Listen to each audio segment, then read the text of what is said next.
Hello friends, నేను ఈ మధ్య తెనాలి వెళ్ళినప్పుడు ఒక గుళ్ళో చూశాను అనమాట. ఆ గుళ్ళో ఏ నక్షత్రం వారు ఏ ఏ చెట్లు నాటితే మంచిది అని చెప్పి ప్రతి చెట్టు మీద నక్షత్రాల పేర్లన్నీ ఇచ్చి ఉన్నాయి. అది నాకు గుర్తులేదు ఏ నక్షత్రం వారికి ఏ చెట్టు అనేది. కానీ దానివల్ల ఈ రంగురాళ్ళు, ఈ మిగతా ఉంగరాలు అన్నీ ప్రయత్నించిన వాళ్ళు ఈసారి ఈ చెట్లు జాతక దోషాల కోసం ఈ చెట్లను ప్రయత్నించడం వల్ల రెండు రకాల ఉపయోగాలు జరిగే ఉన్నాయి. అటు ఒకవేళ జాతక దోషాలు పోపోయినా కానీ ఇంకోవైపు పర్యావరణానికి మేలు జరుగుతుంది. లేదు పోయినాయి అంటే ఒకే దెబ్బకి రెండు పెట్టెలలాగా ఉంటుంది.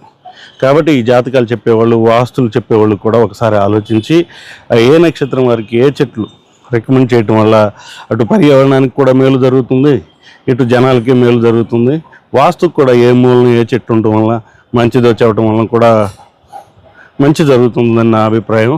కొత్తగా ఇప్పుడు దాకా ఉంగరాలు, రత్నాలు ఇవన్నీ ట్రై చేసిన వాళ్ళు చెట్లు కూడా ట్రై చేసి చూడండి. ఒకవేళ జాతక దోషాలు పోపోయినా కానీ పర్యావరణానికి మేలు చేసిన వాళ్ళు, జనాలకు మేలు చేసిన వాళ్ళు అవుతారని నా అభిప్రాయం. ఈసారి నేను తెనాలి వెళ్ళినప్పుడు ఆ గుళ్ళో ఏ నక్షత్రానికి ఏది అనేది ఖచ్చితంగా ఫుల్ వీడియో చేసి మీకు అందిస్తాను. కాబట్టి ఈ ఛానల్ని సబ్స్క్రైబ్ చేసుకోండి. థ్యాంక్స్.